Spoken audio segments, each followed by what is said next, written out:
اعوذ باللہ من الشیطان الرجیم بسم اللہ الرحمن الرحیم۔ پچھلے لیکچر میں ہم نے آیت نمبر 76 تک پڑھا تھا، 5واں پارہ، آیت نمبر 77 سے الم تارا الی الذین قیل لهم کفوا ایدیکم واقیموا الصلاۃ وآتوا الزکاۃ فلما کتب علیہم القتال اذا فریق منهم یخشون الناس کا خشیت اللہ او اشد خشیہ۔ کیا تو آپ نے ان لوگوں کی طرف نہیں دیکھا جن سے کہا گیا تھا کہ اپنے ہاتھ روکے رکھو اور نماز قائم کرو اور زکوٰۃ دو؟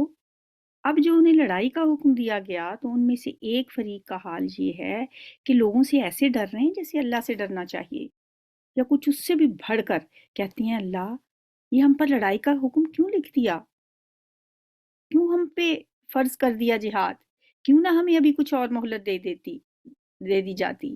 ان سے کہو دنیا کا سرمایہ زندگی تھوڑا ہے اور آخرت ایک خدا ترس انسان کے لیے زیادہ بہتر ہے، اور تم پر ظلم تو ایک ذرے کے برابر بھی نہیں کیا جائے گا۔ قل متاع الدنیا قلیل والآخرۃ خیر لمن اتقی ولا تظلمون فتیلا۔ اینما تکونوا یدرککم الموت ولو کنتم فی بروج مشیدہ۔ رہی موت تو جہاں بھی تم ہو وہ تو بہرحال تمہیں آ کر رہے گی۔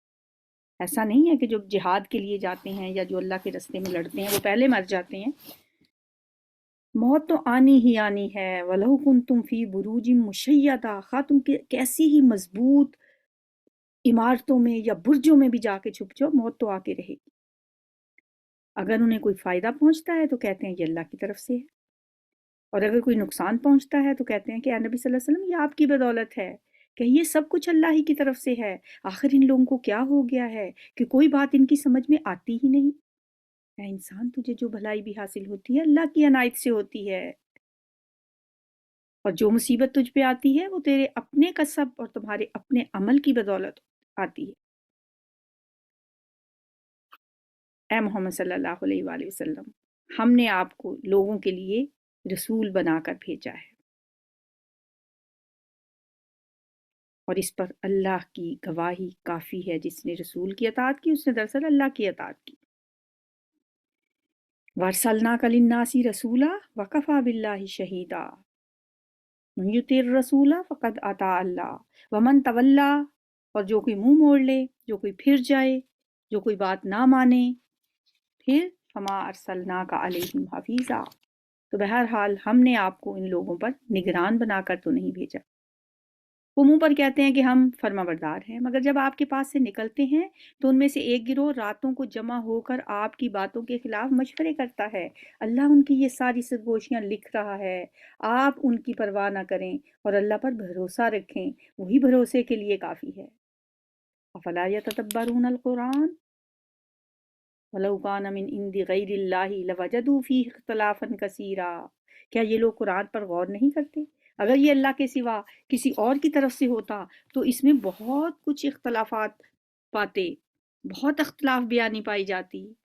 یہ اللہ ہی کی طرف سے ہے، یہ کلام تو خود گواہی دے رہا ہے کہ یہ اللہ کے سوا کسی دوسرے کا کلام ہو نہیں سکتا۔ کوئی انسان اس بات پر کیا قادر ہو سکتا ہے کہ سال ہر سال تک وہ مختلف حالات میں، مختلف موقعوں پہ، مختلف مضامین پہ وہ باتیں کرتا رہے، تقریریں کرتا رہے، اور اول سے آخر تک اس کی ساری تقریریں، جیسے نبی صلی اللہ علیہ وسلم وقتاً فوقتاً انہیں آیات سنایا کرتے تھے، تو ایسا پاسبل ہے کہ کوئی انسان ایسی آیات سناتا رہے، تقریریں کرتا رہے، اور آخر تک اس کی ساری تقریریں ایسا ہموار اور متناسب مجموعہ بن جائیں جس کا کوئی جز بھی دوسرے سے متصادم نہ ہو، جس میں تبدیلی رائے کا کوئی نشان تک نہ ملے، جس پر کبھی نظر ثانی تک کی ضرورت پیش نہ آئے؟ ایسا تو پاسبل ہی نہیں ہے۔ اگر یہ کسی انسان کی طرف سے ہوتا تو اس میں بہت اختلاف پایا جاتا۔ یہ اللہ کا کلام ہے۔ وَإِذَا جَاءَهُمْ أَمْرٌ مِّنَ الْأَمْنِ أَوِ الْخَوْفِ أَذَاعُوا بِهِ، یہ لوگ جہاں کوئی اطمینان بخش یا خوفناک خبر سن پاتے ہیں اسے لے کر پھیلا دیتے ہیں، حالانکہ اگر یہ اسے رسول اور اپنی جماعت کے ذمہ دار ساتھیوں تک پہنچائیں تو وہ ایسے لوگوں کے علم میں آ جائے جو ان کے درمیان اس بات کی صلاحیت رکھتے ہیں کہ اس سے صحیح نتیجہ اخذ کر سکیں، کیونکہ وہ دور جو تھا وہ ہنگاموں کا دور تھا، ہر طرف سے افواہیں اڑ رہی تھیں، کبھی خطرے کی بے بنیاد اطلاعیں آتیں اور ان سے فوراً مدینے اور اس کے ارد گرد پریشانی پھیل جاتی، کبھی کوئی چالاک دشمن کسی واقعی خطرے کو چھپانے کے لیے اطمینان کی خبریں بھیج دیتا اور لوگ انہیں سن کر غفلت میں مبتلا ہو جاتے۔ تو لوگوں کو اندازہ نہیں تھا کہ اس قسم کی غیر ذمہ دارانہ افواہیں پھیلانے کے نتائج کس قدر دورس ہو سکتے ہیں۔ ان کے کان میں جہاں سے کوئی بھنک پڑتی اسے لے کر جگہ جگہ پھیلاتے رہتے۔ انہی لوگوں کو اس سائٹ میں اللہ نے ایک سرزنش کی ہے اور انہیں سختی سے منع کیا ہے کہ افواہیں پھیلانے سے باز رہیں اور ہر خبر جو ان تک پہنچتی ہے اسے ذمہ دار لوگوں تک پہنچائیں اور ذمہ دار لوگوں تک پہنچا کر خاموش ہو جایا کریں۔ تم لوگوں پر اللہ کی مہربانی اور رحمت نہ ہوتی تو تمہاری کمزوریاں ایسی تھیں کہ بہت کم لوگوں کے سوا تم سب شیطان کے پیچھے لگ گئے ہوتے۔ لَاتَّبَعْتُمُ الشَّیْطَانَ إِلَّا قَلِیلًا۔ بس اے نبی صلی اللہ علیہ وآلہ وسلم، آپ اللہ کی راہ میں لڑیں تو اپنی ذات کے سوا کسی اور کے آپ ذمہ دار نہیں ہیں۔ لا تکلف الا نفسک وحرز المؤمنین، البتہ اہل ایمان کو لڑنے پر اکساتے رہیں، بعید نہیں کہ اللہ کافروں کا زور توڑ دے۔ اللہ کا زور سب سے زیادہ زبردست اور اس کی سزا سب سے زیادہ سخت ہے۔ جو بھلائی کی سفارش کرے گا وہ اس میں سے حصہ پائے گا اور جو برائی کی سفارش کرے گا وہ اس میں سے حصہ پائے گا، اور اللہ ہر چیز پر نظر رکھنے والا ہے۔ وَكَانَ اللَّهُ عَلَىٰ كُلِّ شَيْءٍ مُقِیتًا۔ وَإِذَا حُيِّيتُم بِتَحِیَّةٍ فَحَیُّوا بِأَحْسَنَ مِنْهَا أَوْ رُدُّوهَا إِنَّ اللَّهَ كَانَ عَلَىٰ كُلِّ شَيْءٍ حَسِیبًا۔ اور جب کوئی احترام کے ساتھ تمہیں سلام کرے تو اس کو اس سے بہتر طریقے کے ساتھ جواب دیا کرو۔ یعنی کسی نے کہا السلام علیکم تو آپ کہیں وعلیکم السلام ورحمۃ اللہ۔ اگر کسی نے کہا السلام علیکم ورحمۃ اللہ تو آپ کہیں وعلیکم السلام ورحمۃ اللہ وبرکاتہ۔ اگر کسی نے سلام میں ہی یہ ساری دعائیں دے دیں تو پھر آپ جیسچر سے آگے بڑھ کر ہاتھ پھیلا کر اس میں بہتری کی کوشش کریں۔ بہرحال جو بھی سلام کرے اس کو اس سے بہتر انداز میں جواب دینے کا یہاں پہ حکم دیا گیا ہے، یا کم از کم اسی طرح۔ اور یہ نہ ہو کہ کوئی بڑی گرم جوشی کے ساتھ آپ کو آ کے سلام کرتا ہے اور آپ اپنا کام کیے جا رہے ہیں اور ذرا سا نگاہ اٹھا کے وعلیکم السلام کہہ کے پھر اپنے کام میں لگ جاتے ہیں۔ یہ اخلاقیات کے خلاف ہے۔ اللہ ہر چیز کا حساب لینے والا ہے۔ اللہ وہ ہے جس کے سوا کوئی الہ نہیں، وہ تم سب کو اس قیامت کے دن جمع کرے گا جس کے آنے میں کوئی شک نہیں، اور اللہ کی بات سے بڑھ کر سچی بات اور کس کی ہو سکتی ہے۔ وَمَنْ أَصْدَقُ مِنَ اللَّهِ حَدِیثًا فَمَا لَكُمْ فِي الْمُنَافِقِینَ فِئَتَیْنِ وَاللَّهُ أَرْکَسَہُم بِمَا کَسَبُوا۔ پھر یہ تمہیں کیا ہو گیا ہے کہ منافقین کے بارے میں تمہارے درمیان دو رائے پائی جاتی ہیں، حالانکہ جو برائیاں انہوں نے کمائی ہیں ان کی بدولت اللہ انہیں الٹا پھیر چکا ہے۔ یہ رکوع نمبر 9 سٹارٹ ہوا ہے۔ کیا تم چاہتے ہو کہ جسے اللہ نے ہدایت نہیں بخشی اسے تم ہدایت دے دو، حالانکہ جس کو اللہ نے راستے سے بھٹکا دیا اس کے لیے تم کوئی راستہ نہیں پا سکتے۔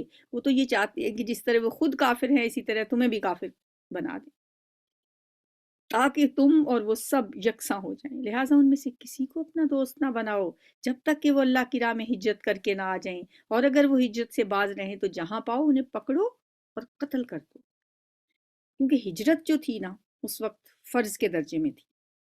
نبی صلی اللہ علیہ وسلم نے مدینے میں ہجرت کی، تمام لوگوں کے لیے لازمی تھا کہ وہ جہاں جہاں پہ بھی مسلمان ہیں وہ سب ہجرت کر کے اسی دارالسلام میں آ جائیں، مدینہ منورہ میں ہجرت کر لیں۔ جو نہیں آ رہے تو اس کا مطلب ہے کہ ان کے اندر منافقت پائی جاتی ہے، اور ان میں سے کسی کو اپنا دوست اور مددگار نہ بناؤ۔ اب انہیں پکڑو اور قتل کرو، یہ حکم کن منافقوں کے بارے میں ہے؟ یہ ان منافق، لیکن مسلمان بظاہر انہوں نے کلمہ پڑھا ہوا ہے لیکن منافق ہیں، جو برسر جنگ کافر قوم سے تعلق بھی رکھتے ہیں اور اسلامی حکومت کے خلاف ان کی کاروائیاں بھی جو ہیں ان میں بھی حصہ لیتے ہیں۔ ان کے بارے میں تو کہا گیا کہ انہیں جہاں بھی پکڑو قتل کر دو، اور ان میں سے کسی کو اپنا دوست اور مددگار نہ بناؤ۔ البتہ وہ منافق وہ اس سے ایگزمپٹ ہیں، وہ اس سے مستثنا ہیں جو کسی ایسی قوم سے جا ملیں جس کے ساتھ تمہارا معاہدہ ہے۔ اب اگر کسی قوم کے ساتھ آپ کا معاہدہ ہے وہاں اگر کوئی منافق چلے گئے ہیں، اس کا یہ مطلب نہیں کہ ایسے منافقوں کو دوست اور مددگار بنایا جا سکتا ہے، بلکہ اس کا مطلب یہ ہے کہ ان کو پکڑا اور مارا نہیں جا سکتا، کیونکہ اب وہ ایسی قوم سے جا ملے ہیں جس سے اسلامی حکومت کا معاہدہ ہے، لیکن دوست ان کو بھی نہیں بنانا۔ اسی طرح وہ منافق بھی اس سے مستثنا ہیں جو آپ کے پاس آتے ہیں اور لڑائی سے وہ تنگ ہیں، نہ تم سے لڑنا چاہتے ہیں نہ اپنی قوم سے، اللہ چاہتا تو ان کو تم پہ مسلط کر دیتا اور وہ بھی تم سے لڑتے، لہٰذا اگر وہ تم سے کنارہ کش ہو جائیں اور لڑنے سے باز رہیں اور تمہاری طرف صلح کا ہاتھ بڑھائیں تو اللہ نے تمہارے لیے ان پر دست درازی کی کوئی راہ نہیں رکھی، پھر تم ان کی طرف ان پہ ہاتھ نہ اٹھاؤ۔ ایک اور قسم کے منافق تمہیں ایسے ملیں گے، ستاجدون آخرین، ایک اور قسم کے منافقوں کو تم پاؤ گے، یریدون ان یامنوا ویامنوا قومہم، جو چاہتے ہیں کہ تم سے بھی امن میں رہیں اور اپنی قوم سے بھی، مگر جب کبھی فتنے کا موقع پائیں گے اس میں کود پڑیں گے۔ ایسے لوگ اگر تمہارے مقابلے سے باز نہ رہیں اور صلح تمہارے آگے پیش نہ کریں اور اپنے ہاتھ نہ روکیں تو پھر جہاں وہ ملے انہیں پکڑو اور مارو، ان پر ہاتھ اٹھانے کے لیے ہم نے تمہیں کھلی حجت دے دی ہے۔ وما کان لمؤمن ان یقتل مؤمنا الا خطأ، کسی مومن کا یہ کام نہیں ہے کہ دوسرے مومن کو قتل کرے، اللہ یہ کہ اس سے کوئی غلطی سے خطا سے قتل ہو جائے، اور جو شخص کسی مومن کو غلطی سے قتل کر دے تو اس کا کفارہ یہ ہے کہ ایک مومن کو غلامی سے آزاد کرے۔ یہ قتل خطا کا کفارہ ہے، کیونکہ مقتول مومن تھا اس لیے اس کے قتل کا کفارہ ایک مومن غلام کی آزادی قرار دیا گیا ہے، تو وہ ایک مومن غلام کو آزاد کرے اور مقتول کے وارثوں کو خون بہا بھی دے، دونوں کام کریں۔ نبی صلی اللہ علیہ وسلم نے خون بہا کی جو مقدار مقرر کی ہے وہ 100 اونٹ ہیں یا 200 گائیں ہیں یا 2000 بکریاں ہیں۔ اگر دوسری کسی شکل میں کوئی شخص خون بہا دینا چاہے تو اس کی مقدار انہی چیزوں کی قیمت کے لحاظ سے متعین کی جائے گی۔ مثلا نبی صلی اللہ علیہ وسلم کے زمانے میں خون بہا دینے والوں کے لیے 800 دینار یا 8000 درہم مقرر کیے گئے تھے، تو ان چیزوں کی قیمت لگا کے یہ رقم جو ہے یہ متعین کی جائے گی، اللہ یہ کہ وہ خون بہا معاف کر دیں۔ اب مقتول کے وارث اگر خون بہا معاف کر دیں تو ٹھیک ہے، ویل اینڈ گڈ، لیکن اگر وہ مسلمان مقتول کسی ایسی قوم سے تھا جس سے تمہاری دشمنی ہو تو اس کا کفارہ ایک مومن غلام آزاد کرنا ہے۔ دشمنی اگر تمہاری ان سے ہے اور لیکن وہ مسلمان تھا تو ایک مومن غلام بس آزاد کرنا ہے، پھر خون بہا نہیں دینا۔ اور اگر وہ کسی ایسی غیر مسلم قوم کا فرد تھا جس سے تمہارا معاہدہ ہو اس قوم سے تو اس کے وارثوں کو خون بہا دیا جائے گا اور ایک مومن غلام کو آزاد کرنا ہوگا۔ تو اس آیت کے اگر ہم سارے احکامات کا خلاصہ دیکھیں تو وہ یہ ہے کہ اگر مقتول جو ہے وہ دارالسلام کا باشندہ ہے یعنی مسلم اسٹیٹ کا، تو اس کے قاتل کو خون بہا بھی دینا ہوگا اور اللہ سے اپنے قصور کی معافی مانگنے کے لیے ایک غلام بھی آزاد کرنا ہوگا۔ لیکن اگر وہ دارالحرب کا باشندہ ہو یعنی دشمنوں کی قوم کا،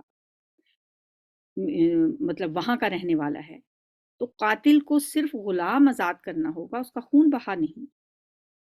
اگر وہ کسی ایسے دارالکفر کا باشندہ ہو جس سے اسلامی حکومت کا معاہدہ ہے تو قاتل کو ایک غلام آزاد کرنا ہوگا اور اس کے علاوہ خون بہا بھی دینا ہوگا، لیکن خون بہا کی مقدار وہی ہوگی جتنی اس قوم کے کسی غیر مسلم فرد کو قتل کرنے کی صورت میں دی جاتی ہے۔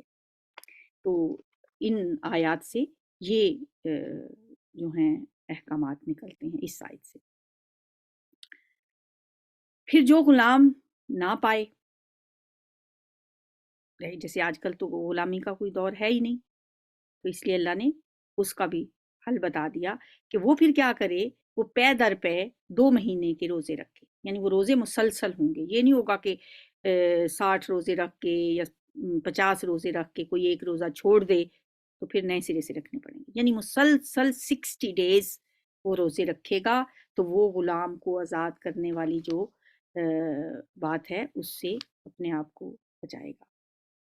یہ اس گناہ پر اللہ سے توبہ کرنے کا طریقہ ہے اور اللہ علیم اور دانا ہے، یعنی اتنا بڑا یہ گناہ ہے تو اس گناہ کی سزا بھی ایسی ہی ہے، یہ جرمانہ نہیں ہے بلکہ توبہ اور کفارہ ہے۔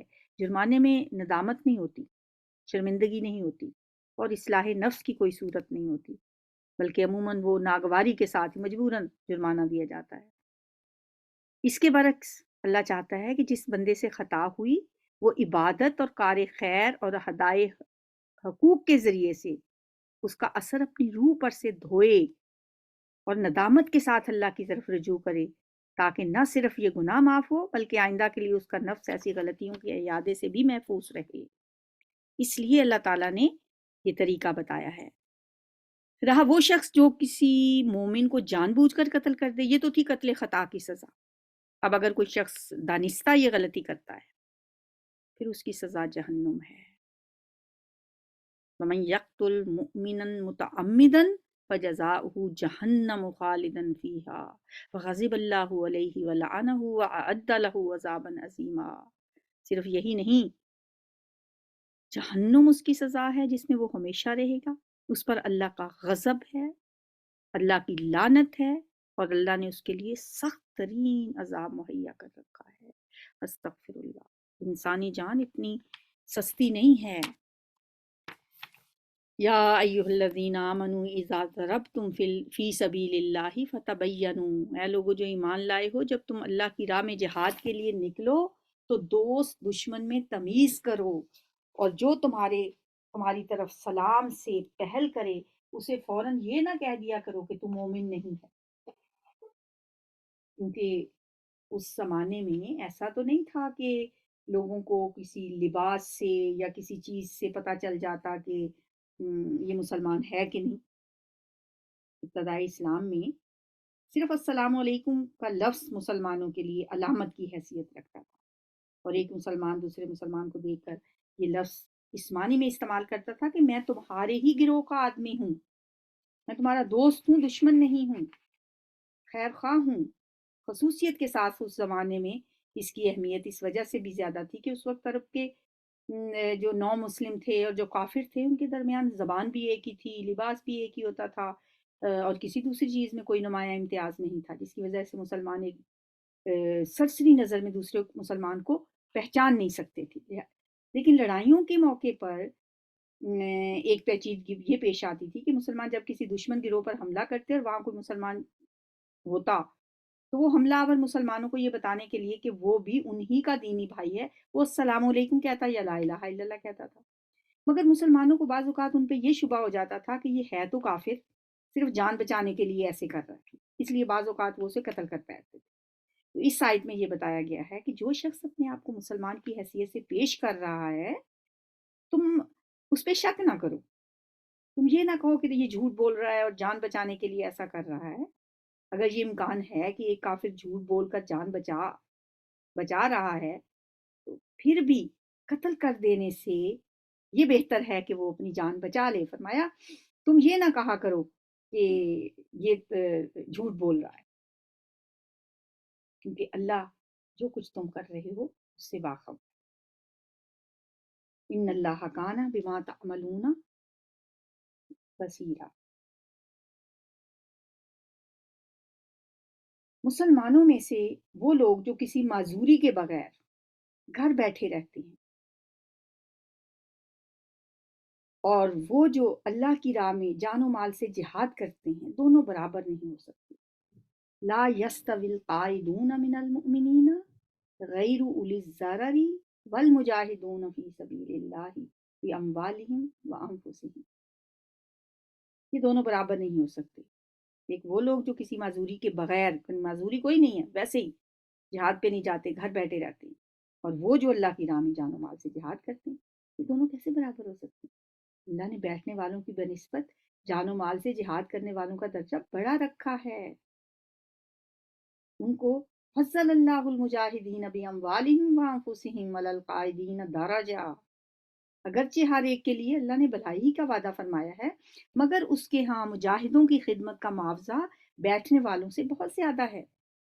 ان کے لیے اللہ کی طرف سے بڑے درجے ہیں اور مغفرت اور رحمت ہے، اور اللہ بڑا معاف کرنے والا اور رحم فرمانے والا ہے۔ جو لوگ اپنے نفس پہ ظلم کر رہے ہیں، ان الذین توفاہم الملائکۃ ظالمی انفسہم، اپنے نفس پہ جو ظلم کر رہے تھے جب ان کی روحیں فرشتوں نے قبض کیں تو ان سے پوچھا کہ یہ تم کس حال میں مبتلا تھے، یعنی گناہگار لوگوں سے۔ انہوں نے جواب دیا کہ ہم زمین میں کمزور تھے، مجبور تھے۔ فرشتوں نے کہا الم تکن ارض اللہ واسعۃ فتہاجروا فیہا، کیا اللہ کی زمین وسیع نہ تھی کہ تم اس میں ہجرت کر جاتے؟ اللہ نے اپنی زمین سب کے لیے وسیع رکھی ہے۔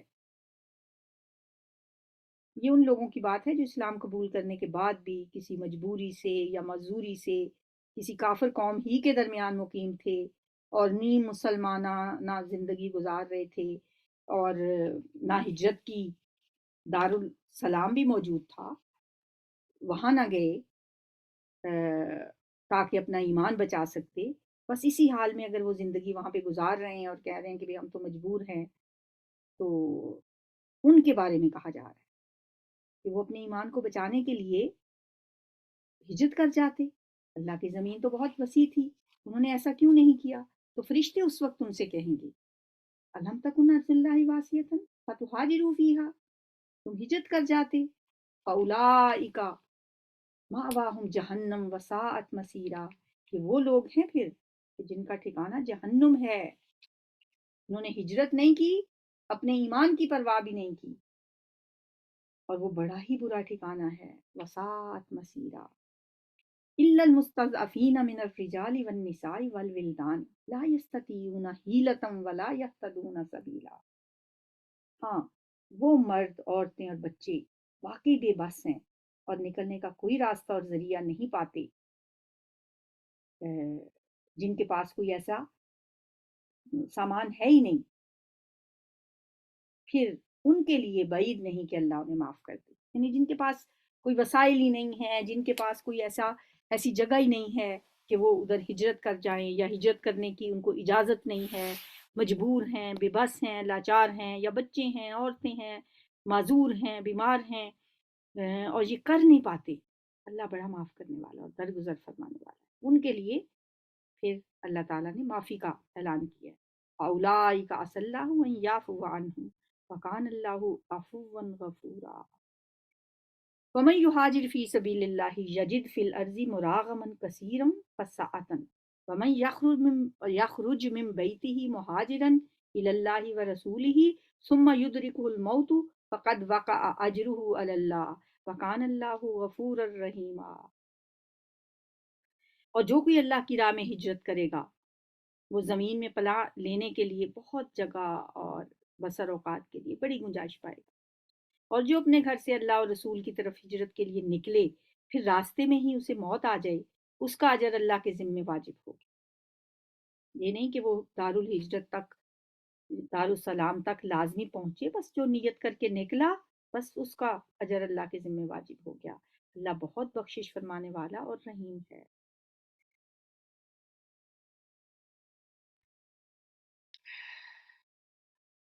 اور جب تم لوگ سفر کے لیے نکلو، وَإِذَا ضَرَبْتُمْ فِي الْأَرْضِ فَلَيْسَ عَلَيْكُمْ جُنَاحٌ أَن تَقْصُرُوا مِنَ الصَّلَاةِ، کوئی مضائقہ نہیں اگر نماز میں اختصار کر لو، یعنی نماز قصر کر لو۔ زمانہ امن کے سفر میں قصر یہ ہے کہ جن اوقات کی نماز میں 4 رکعتیں فرض ہیں ان میں 2 رکعتیں پڑھی جائیں، اور حالت جنگ میں قصر کے لیے کوئی حد مقرر نہیں، جنگی حالات جس طرح کے ہوں، جیسی بھی حالات اجازت دیں، نماز پڑھنی چاہیے لازمی، مختصر کر کے۔ بعض اوقات صلاۃ الخوف میں 1 رکعت پڑھی جاتی ہے۔ جبکہ تمہیں اندیشہ ہو کہ کافر تمہیں ستائیں گے، کیونکہ وہ کھلم کھلا تمہاری دشمنی پر تلے ہوئے ہیں۔ اے نبی صلی اللہ علیہ وآلہ وسلم، جب تم مسلمانوں کے درمیان ہو اور حالت جنگ میں انہیں نماز پڑھانے کھڑے ہو، تو چاہیے کہ ان میں سے ایک گروہ تمہارے ساتھ کھڑا ہو اور اپنے اسلحے لیے رہے، پھر جب وہ سجدہ کر لے تو پیچھے چلا جائے، اور دوسرا گروہ جس نے ابھی نماز نہیں پڑھی آ کر تمہارے ساتھ پڑھے، اور وہ بھی چوکنا رہے اور اپنے اسلحے لیے رہے۔ نبی صلی اللہ علیہ وآلہ وسلم کو صلاۃ الخوف کا طریقہ بتایا جا رہا ہے۔ وَلْيَأْخُذُوا حِذْرَهُمْ وَأَسْلِحَتَهُمْ، اپنے اسلحے اور اپنا سامان جنگ سنبھالے رہے۔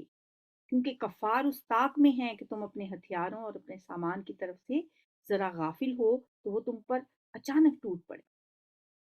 وَدَّ الَّذِينَ كَفَرُوا لَوْ تَغْفُلُونَ عَنْ أَسْلِحَتِكُمْ وَأَمْتِعَتِكُمْ فَيَمِيلُونَ عَلَيْكُمْ مَيْلَةً وَاحِدَةً، اس لیے فرمایا کہ تم پہ کوئی گناہ نہیں اگر تم کسی تکلیف میں ہو یا بارش ہو یا بیمار ہو، پھر اگر تم اسلحہ رکھ دو تو اس میں کوئی مذائقہ نہیں، مگر پھر بھی چکنے رہو۔ یقین رکھو اللہ نے کافروں کے لیے رسوا کن عذاب مہیا کر رکھا ہے۔ پھر جب نماز سے فارغ ہو جاؤ تو کھڑے اور بیٹھے اور لیٹے ہر حال میں اللہ کو یاد کرتے رہو، اور جب اطمینان نصیب ہو جائے تو پوری نماز پڑھو۔ نماز دراصل ایسا فرض ہے جو پابندی وقت کے ساتھ اہل ایمان پر لازم کیا گیا ہے۔ یہ تو صلاۃ الخوف کی بات تھی نا۔ امن کی حالت میں نماز ٹائم پہ ہی پڑھنی چاہیے، کیونکہ ان الصلاۃ کانت علی المؤمنین کتاب موقوتا، نماز وقت مقررہ پر فرض کی گئی ہے، بلا وجہ نماز قضا نہیں کرنی چاہیے۔ بعض لوگ نماز قضا کرنے کو کوئی اہمیت ہی نہیں دیتے، ہر روز ہی نماز قضا۔ الحمدللہ۔ تو یہ جو آیت ہے نا، یہ ہمیشہ یاد رکھیں۔ نماز جب آپ بلا وجہ نماز قضا کر رہے ہو نا، تو یہ آیت ان الصلاۃ کانت علی المؤمنین کتاب موقوتا، 103 آیت ہے سورہ نساء کی۔ نماز کو وقت پہ پڑھنے کے لیے وقت کی پابندی کے ساتھ، کہ نماز ایسا فرض ہے جو پابندی وقت کے ساتھ مسلمانوں پر لازم کیا گیا ہے۔ وَلَا تَهِنُوا فِي ابْتِغَاءِ الْقَوْمِ إِن تَكُونُوا تَعْلَمُونَ فَإِنَّهُمْ يَعْلَمُونَ كَمَا تَعْلَمُونَ، اس گروہ کے تعاقب میں کمزوری نہ دکھاؤ، اگر تم تکلیف اٹھا رہے ہو تو تمہاری طرح وہ بھی تکلیف اٹھا رہے ہیں، اور تم اللہ سے اس چیز کے امیدوار ہو جس کے وہ امیدوار نہیں ہیں۔ انہیں تو اللہ سے کسی رحمت کی امید نہیں ہے، وہ تو صرف دنیاوی فائدے ہی چاہتے ہیں نا۔ اللہ سب کچھ جانتا ہے اور حکیم و دانا ہے۔ رکوع نمبر 13۔ انا انزلنا الیک الکتاب بالحق لتحکم بین الناس بما اراک اللہ، اے نبی صلی اللہ علیہ وآلہ وسلم، ہم نے یہ کتاب حق کے ساتھ آپ کی طرف نازل کی ہے تاکہ جو راہ راست اللہ نے آپ کو دکھائی ہے اس کے مطابق لوگوں کے درمیان فیصلہ کرو۔ آپ بددیانت لوگوں کی طرف سے جھگڑنے والے نہ بنیں اور اللہ سے درگزر کی درخواست کریں، وہ بڑا معاف کرنے والا اور درگزر کرنے والا اور رحیم ہے۔ ان اللہ کان غفور الرحیم۔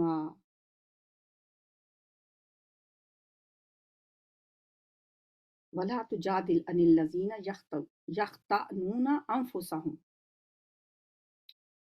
اے نبی صلی اللہ علیہ وآلہ وسلم، ولا تجادل عن الذین،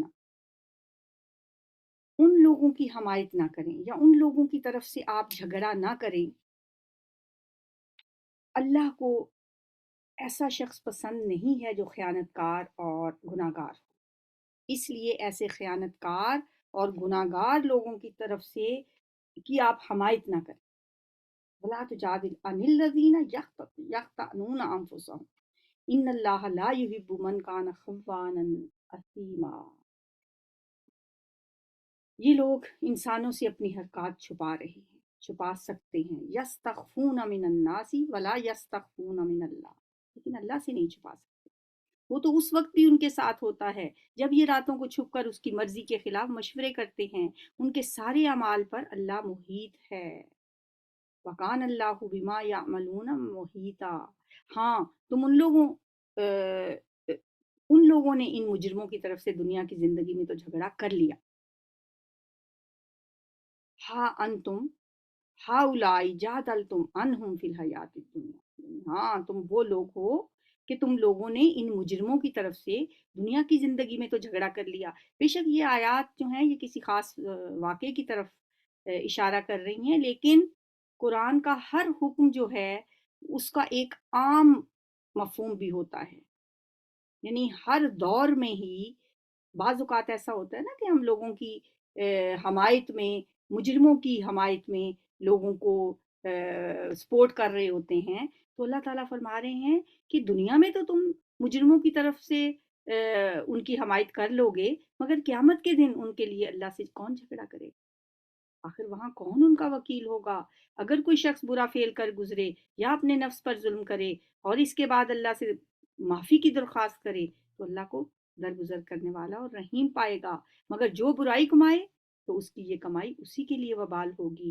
اللہ کو سب باتوں کی خبر ہے اور وہ حکیم و دانا ہے۔ پھر جس نے کوئی خطا یا گناہ کر کے اس کا الزام کسی بے قصور پر لگا دیا، اس نے تو بڑے بہتان اور سری گناہ کا بوجھ سمیٹ لیا۔ رکوع نمبر 14۔ وَلَوْلَا فَضْلُ اللَّهِ عَلَيْكَ وَرَحْمَتُهُ لَهَمَّتْ طَائِفَةٌ مِّنْهُمْ أَن يُضِلُّوكَ۔ اے نبی صلی اللہ علیہ وسلم، اگر اللہ کا فضل آپ پہ نہ ہوتا اور اس کی رحمت آپ کے شامل حال نہ ہوتی تو ان میں سے ایک گروہ نے تو آپ کو غلط فہمی میں مبتلا کرنے کا فیصلہ کر ہی لیا تھا، حالانکہ در حقیقت وہ خود اپنے سوا کسی کو غلط فہمی میں مبتلا نہیں کر رہے تھے اور آپ کا کوئی نقصان نہ کر سکتے تھے۔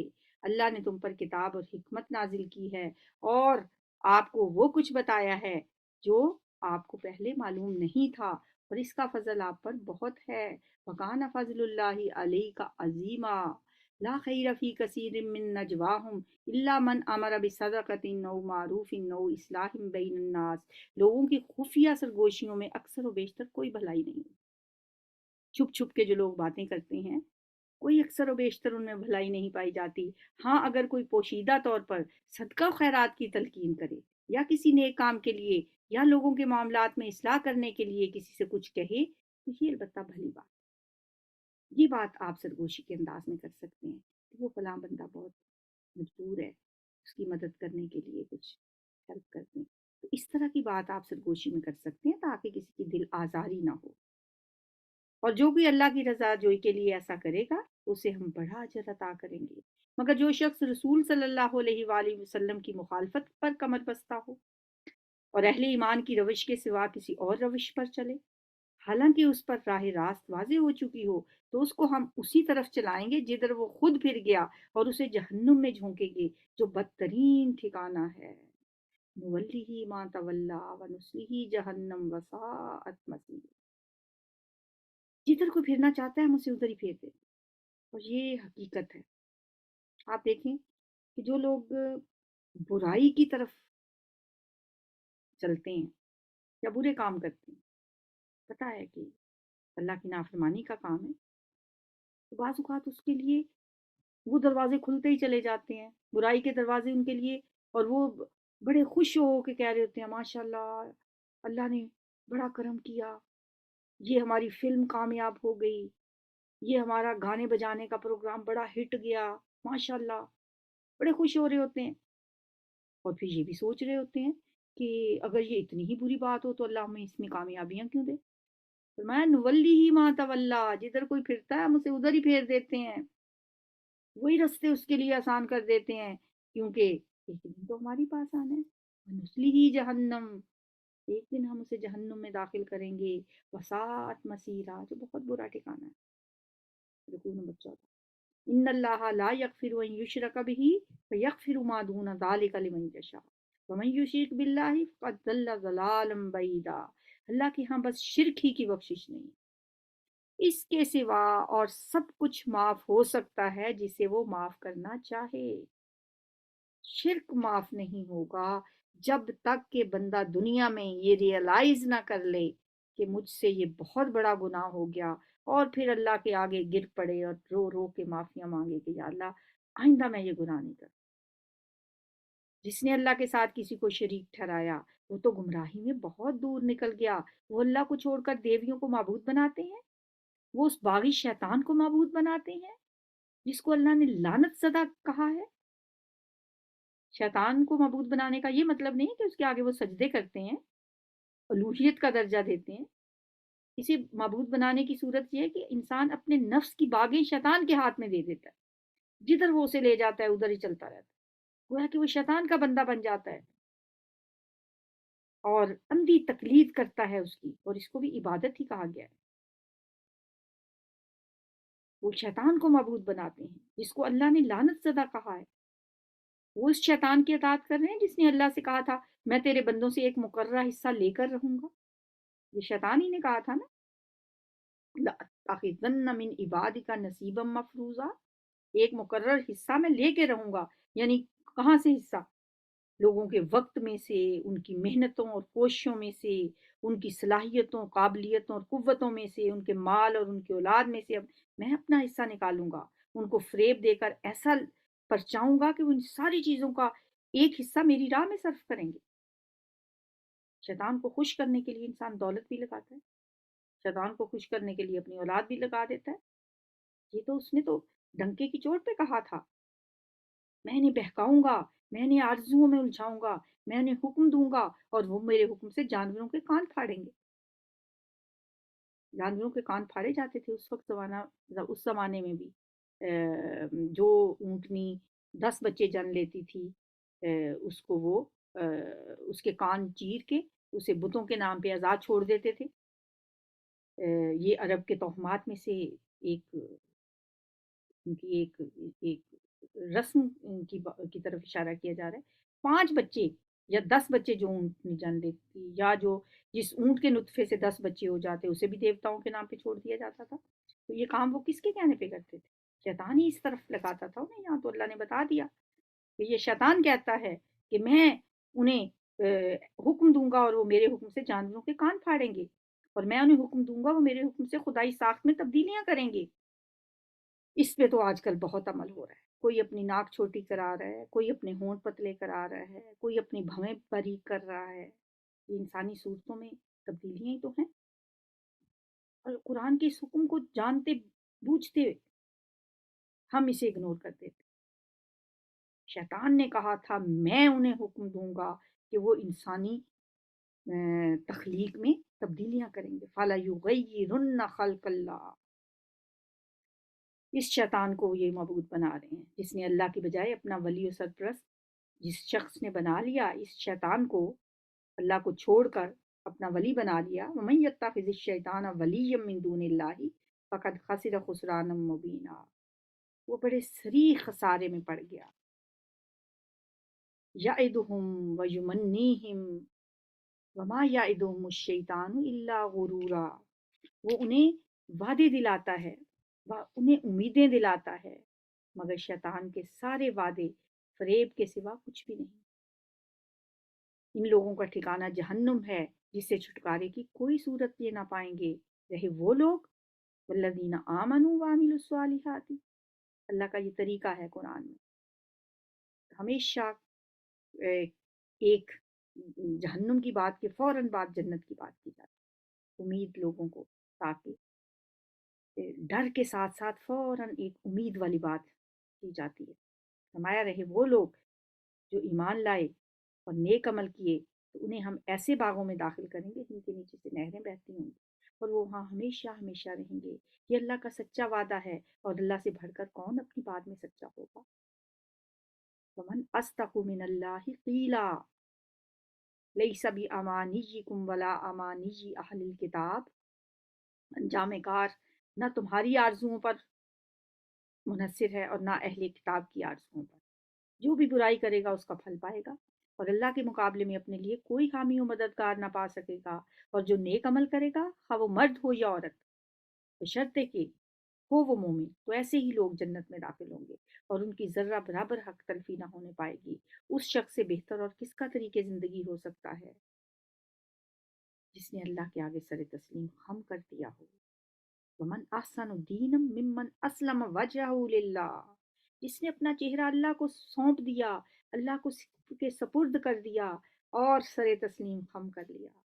تو مجھے ایک دعا سکھائی گئی ہے رات کو سونے سے پہلے، وہ بھی یہی کہتی ہے، اس دعا میں بھی یہی انسان کہتا ہے، اللہم اسلمت نفسی الیک، اے اللہ میں نے اپنا نفس تجھے سونپ دیا، وجہت وجہی الیک۔ اللہ پوچھتا ہے نا یہاں، ومن احسن دینا ممن اسلم وجہہ للہ وہو محسن، یعنی اس سے اچھا طریقے زندگی کس کا ہو سکتا ہے؟ جس نے اپنا آپ اللہ کے سامنے جھکا دیا ہو، جو ہر روز سونے سے پہلے یہ کہے، اللہم اسلمت نفسی الیک ووجہت وجہی الیک والجأت ظہری الیک رغبتا و رہبتا الیک لا ملجأ ولا منجأ منک الا الیک۔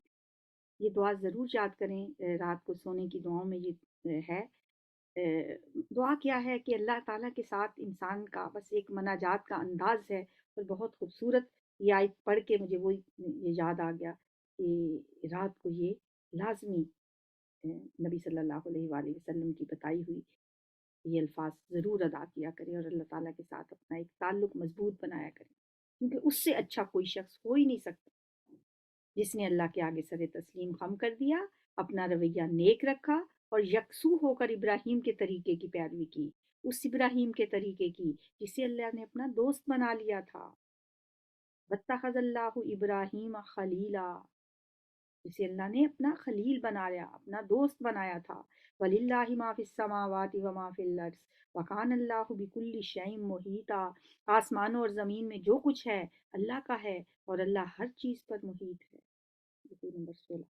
وَيَسْتَفْتُونَكَ فِي النِّسَاءِ قُلِ اللَّهُ يُفْتِيكُمْ فِيهِنَّ، یہ لوگ آپ سے عورتوں کے معاملے میں فتویٰ پوچھتے ہیں، کہیں اللہ تمہیں ان کے معاملے میں فتویٰ دیتا ہے۔ اب فتویٰ پوچھتے کیا ہیں، یہ سوال یہاں پہ نہیں بتایا گیا کہ وہ کیا فتویٰ پوچھتے ہیں، کیا بات پوچھتے ہیں، لیکن اگلی آیات سے، آیت نمبر 128 اور 31 میں جو فتویٰ دیا گیا ہے اس سے پھر سوال کی نوعیت سمجھ میں آ جاتی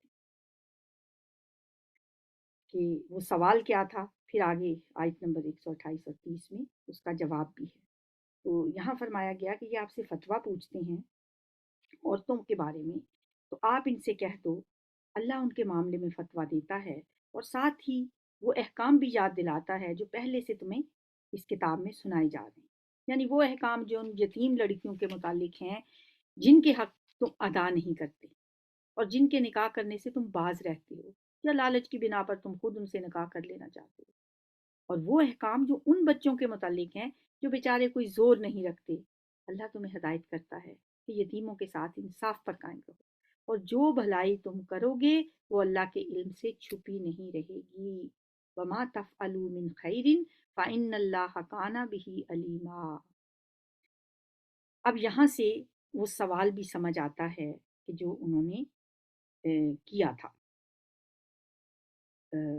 جواب بھی، وَإِنِ امْرَأَةٌ خَافَتْ مِنْ بَعْلِهَا نُشُوزًا، اگر کسی عورت کو اپنے شوہر سے بدسلوکی یا بے رخی کا خطرہ ہو، یہ نشوز کا لفظ ہم نے پیچھے بھی پڑھا تھا سورہ نساء ہی کی آیت نمبر 34-5 میں، اس میں یہ تھا کہ اگر مرد کو اپنی بیوی سے نشوز کی شکایت ہو، یعنی بیوی کی طرف سے کہ بیوی بہت زبان دراز ہے، نافرمان ہے، بات نہیں مانتی ہے، تو پھر شوہر کو 3 سٹیپس بتائے گئے تھے کہ کس طرح سے اس کا علاج کرے۔ اب یہاں یہ کہا جا رہا ہے وَإِنِ امْرَأَةٌ خَافَتْ مِنْ بَعْلِهَا نُشُوزًا، کہ اگر کسی عورت کو اپنے شوہر سے نشوز کا خطرہ ہو، بے رخی کا خطرہ ہو، تو پھر کیا کرے؟ تو یہاں سے وہ سوال، جو لوگوں کا جو سوال تھا نا، اس کا جواب شروع ہو رہا ہے۔ اب یہ بھی پتہ چل جاتا ہے اس کو پڑھنے سے کہ سوال کیا تھا۔ اب یہ پہلے میں آپ کو بتا دوں گی، سوال یہ تھا کہ اگر ایک سے زائد بیویاں ہیں کسی کی، اب عدل کا اللہ نے جو حکم دیا ہے اس پر وہ کس طرح عمل کرے گا، جبکہ ایک بیوی ہو سکتا ہے اس کی مریض ہو، اس کے ساتھ اس کا کوئی تعلق قائم ہی نہیں ہو سکتا، اس صورت میں بھی کیا اس پہ یہ لازم ہے کہ دونوں کے ساتھ وہ یکساں رغبت رکھے، ایک جیسی محبت کرے، جسمانی تعلق میں بھی برابری رکھے؟ اور اگر وہ ایسا نہ کرے تو کیا یہ عدل کی شرط کا کے خلاف تو نہیں ہے؟ عدل کی شرط کا تقاضا تو یہ ہے کہ وہ دوسری شادی کرنے کے لیے یا تو پہلی بیوی کو چھوڑ دے، یا پھر دونوں کے ساتھ ہر لحاظ سے برابری کا رویہ رکھے، اور یہ بھی کہ اگر پہلی بیوی خود نہ اپنے شوہر کو چھوڑنا چاہے تو کیا میاں بیوی میں اس قسم کا معاملہ ہو سکتا ہے کہ جو بیوی اسے پسند نہیں ہے وہ اپنے بعض حقوق سے خود دستبردار ہو جائے اور شوہر سے کہے کہ مجھے طلاق نہ دو، لیکن میں جیسے فرض کیا ایک بیوی دوسری بیوی کو وہ جتنا خرچہ دیتا ہے تو یہ پہلی بیوی کہے کہ بے شک آپ مجھے اس سے آدھا دے دیں، آپ میرے پاس بے شک آپ ہر روز نہ بھی آئیں، لیکن مجھے طلاق نہ دیں۔ تو سوال یہ تھا کہ ایسا کرنا عدل کی شرط کے خلاف تو نہیں ہوگا؟ یہ فتویٰ پوچھا گیا۔ اب اس فتوے کا جواب جو دیا گیا وہ اب آپ سن لیں. وہ یہ ہے کہ اگر کسی عورت کو اپنے شوہر سے بدسلوکی کا خطرہ ہو، اللہ فرماتے ہیں کوئی مذائقہ نہیں کہ میاں اور بیوی کچھ حقوق کی کمی بیشی پر آپس میں صلح کر لیں. وَإِنِ امْرَأَةٌ خَافَتْ مِنْ بَالِهَا نُشُوزًا أَوْ إِعْرَاضًا فَلَا جُنَاحَ عَلَيْهِمَا أَنْ يُصْلِحَا بَيْنَهُمَا صُلْحًا. وہ دونوں صلح کر لیں اور کچھ حقوق کی کمی بیشی پر. وَالصُّلْحُ خَيْرٌ، اور اب بہرحال صلح بہتر ہے.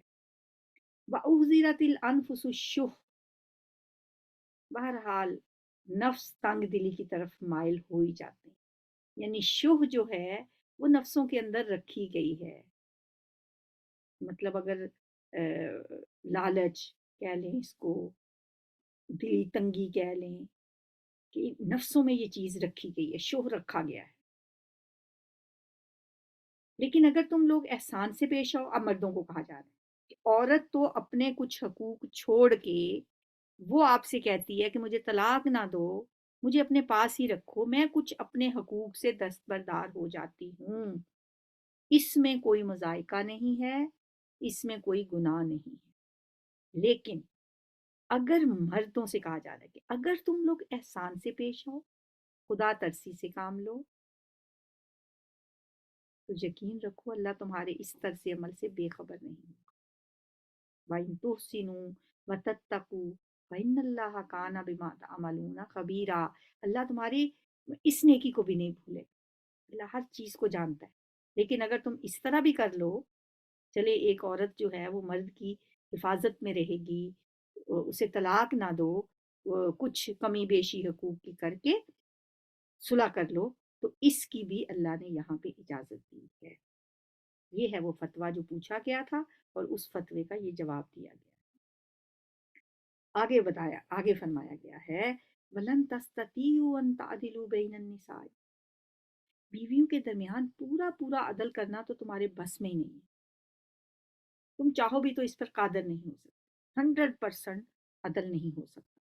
لہٰذا قانون الہی کا منشا پورا کرنے کے لیے اتنا بھی کافی ہے کہ ایک بیوی کی طرف اس طرح نہ جھک جاؤ کہ دوسری کو درمیان میں لٹکتا ہوا ہی چھوڑ دو.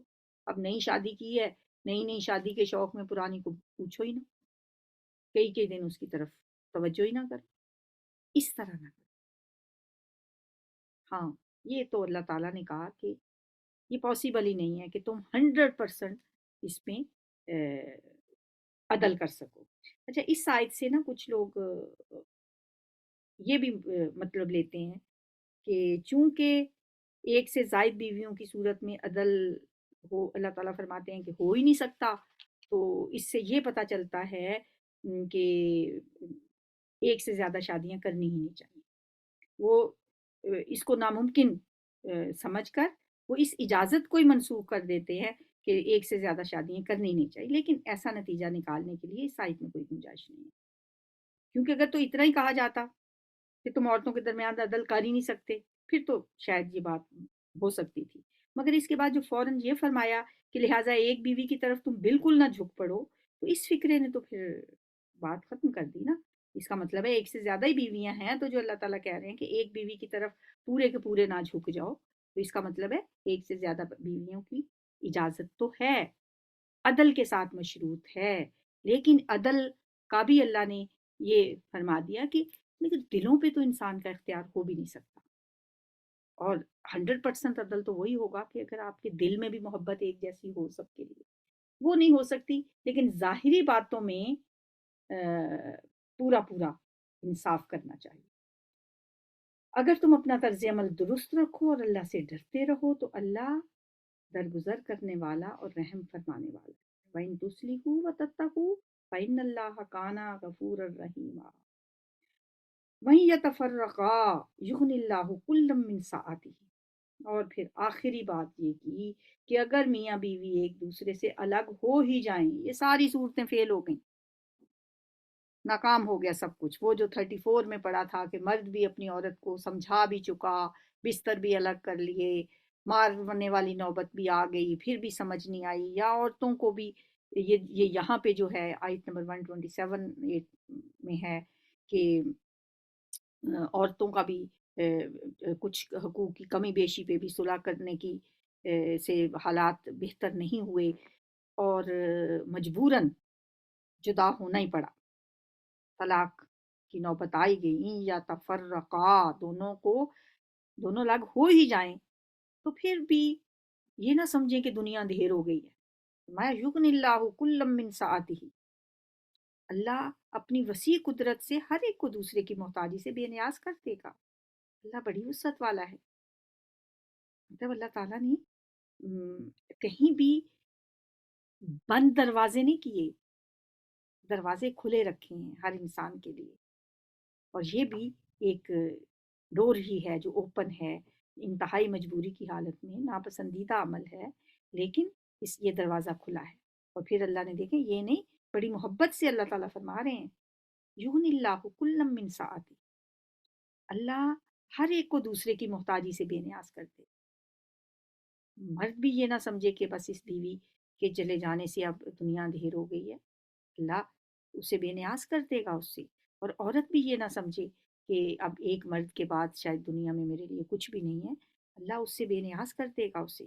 اللہ سے امید رکھے، اللہ کا دامن بہت کشادہ ہے اور وہ بہت دانا و بینا ہے۔ وکان اللہ واسعا علیما، آسمان اور زمین میں جو کچھ ہے سب اللہ ہی کا ہے۔ وَلِلَّهِ مَا فِي السَّمَاوَاتِ وَمَا فِي الْأَرْضِ وَلَقَدْ وَصَّيْنَا الَّذِينَ أُوتُوا الْكِتَابَ مِن قَبْلِكُمْ وَإِيَّاكُمْ أَنِ اتَّقُوا اللَّهَ، تم سے پہلے جن کو ہم نے کتاب دی تھی انہیں بھی یہی ہدایت کی تھی، اور اب تمہیں بھی یہی ہدایت کرتے ہیں کہ اللہ سے ڈرتے ہوئے کام کرو، لیکن اگر تم نہیں مانتے تو نہ مانو۔ آسمان و زمین کی ساری چیزوں کا مالک اللہ ہی ہے۔ وَقَانَ اللَّهُ غَنِيًّا حَمِيدًا، اور وہ بے نیاز ہے، ہر تعریف کا مستحق ہے۔ ہاں، اللہ ہی مالک ہے ان سب چیزوں کا، جو آسمانوں میں ہے اور جو زمین میں ہے، اور کار سازی کے لیے بس وہی کافی ہے۔ ان یشاء یذہبکم ایھا الناس ویأتی بآخرین، اے لوگو اگر وہ چاہے تو تم سب کو ہٹا کر تمہاری جگہ دوسروں کو لے آئے، اور وہ اس کی پوری قدرت رکھتا ہے۔ وَقَانَ اللَّهُ عَلَى ذَلِكَ قَدِيرًا مَنْ كَانَ يُرِيدُ ثَوَابَ الدُّنْيَا وَعِندَ اللَّهِ ثَوَابُ الدُّنْيَا وَالْآخِرَةِ وَكَانَ اللَّهُ سَمِيعًا بَصِيرًا، جو شخص صرف دنیا کا ثواب چاہتا ہے اسے معلوم ہونا چاہیے کہ اللہ کے پاس ثواب دنیا بھی ہے اور ثواب آخرت بھی، اور اللہ سمیع بصیر ہے۔ یا ایھا الذین آمنوا کونوا قوامین بالقسط شہداء للہ ولو علی انفسکم او الوالدین والاقربین، اے ایمان والو انصاف کے علمبردار اور خدا واسطے کے گواہ بنو، اگرچہ تمہارے انصاف اور تمہاری گواہی کی زد خود تمہاری اپنی ذات پر یا تمہارے والدین اور رشتہ داروں پر ہی کیوں نہ پڑتی۔ فریق معاملہ خواہ مالدار ہو یا غریب، اللہ تم سے زیادہ ان کا خیر خواہ ہے، لہٰذا اپنی خواہش نفس کی پیروی میں عدل سے باز نہ رہو، اور اگر تم نے لگی لپٹی بات کہی یا سچائی سے پہلو بچایا تو جان رکھو کہ جو کچھ تم کرتے ہو اللہ کو اس کی خبر ہے۔ فَإِنَّ اللَّهَ كَانَ بِمَا تَعْمَلُونَ خَبِيرًا یا ایھا الذین آمنوا آمنوا باللہ ورسولہ، اے ایمان والو اللہ اور اس کے رسول پر ایمان لاؤ۔ ایمان والو اللہ اور اس کے رسول پر ایمان، یہ ہیں بھی ایمان والے اور پھر بھی کہا جا رہا ہے کہ ایمان لاؤ۔ ایک تو وہ ایمان ہے جو ہم مسلمان ہیں، مومن ہیں، پیدا ہی مسلمان گھروں میں ہوئے، بس کلمہ پڑھ کے مسلمان ہو گئے، نام کے مسلمان۔ اب ان سے کہا جا رہا ہے دل سے ایمان لاؤ، سچا ایمان لاؤ، اللہ پر ایمان لاؤ، رسول پر ایمان لاؤ، اور اس کتاب پر جو اللہ نے اپنے رسول پر نازل کی، اور ہر اس کتاب پر جو اس سے پہلے وہ نازل کر چکا ہے۔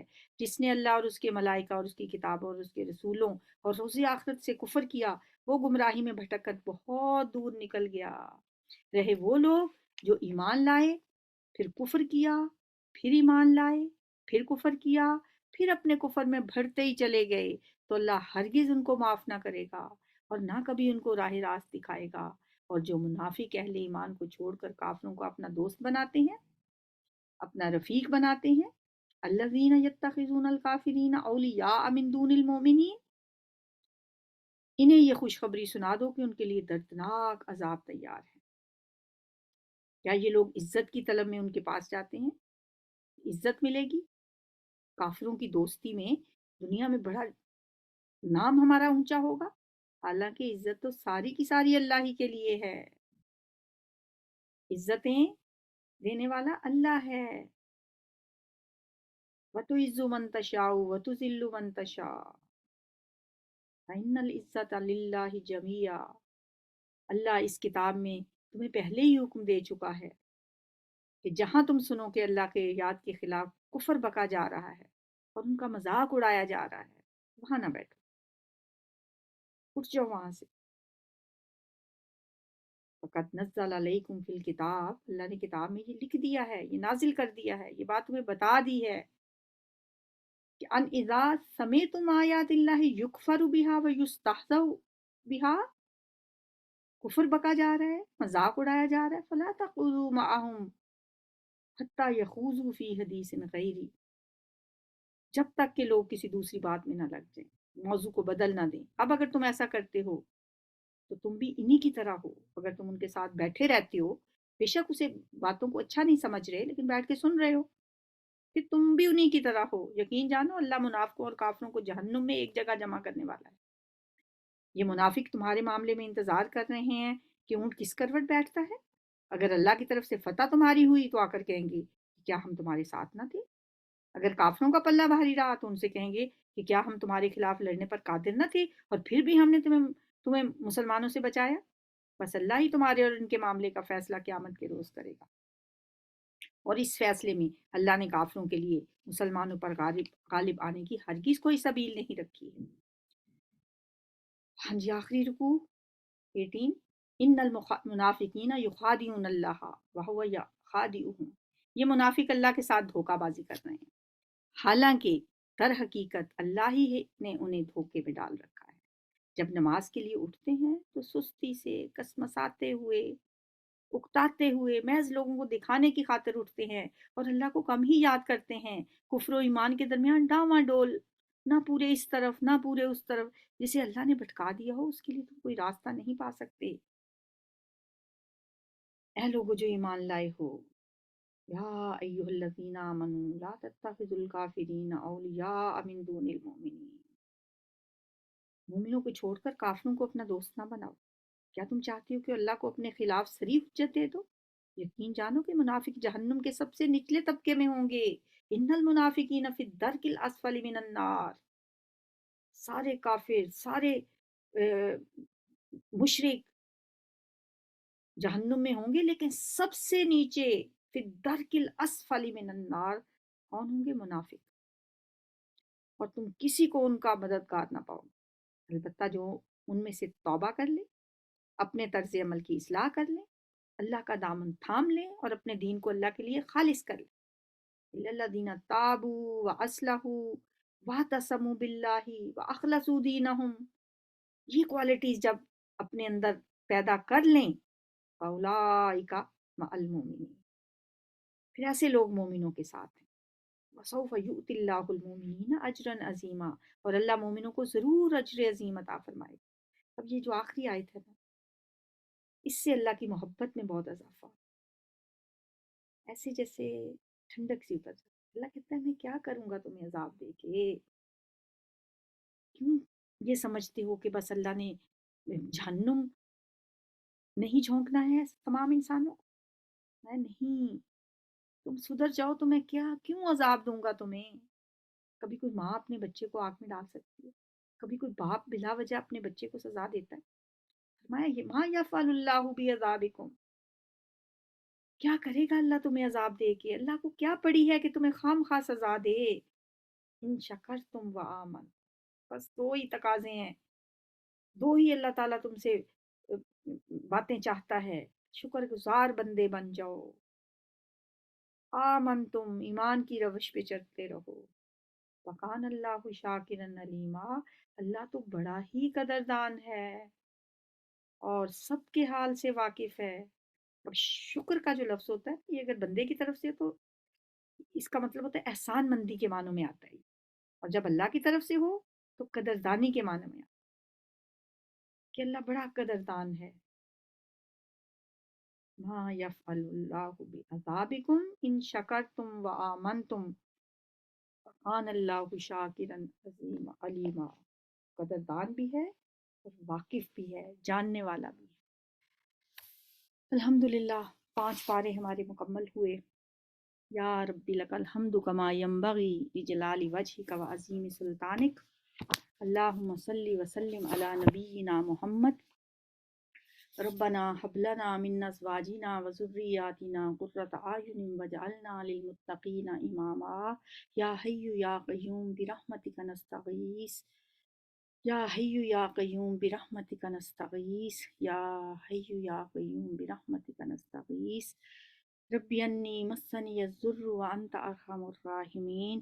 اللہم انا نسألک الصحة والعفة والامانة وحسن الخلق والرضا بالقدر۔ اللہم اشف مرضانا ومرضى المسلمین، اذهب البأس رب الناس واشف انت الشافی لا شفاء الا شفاؤک شفاء لا یغادر سقما۔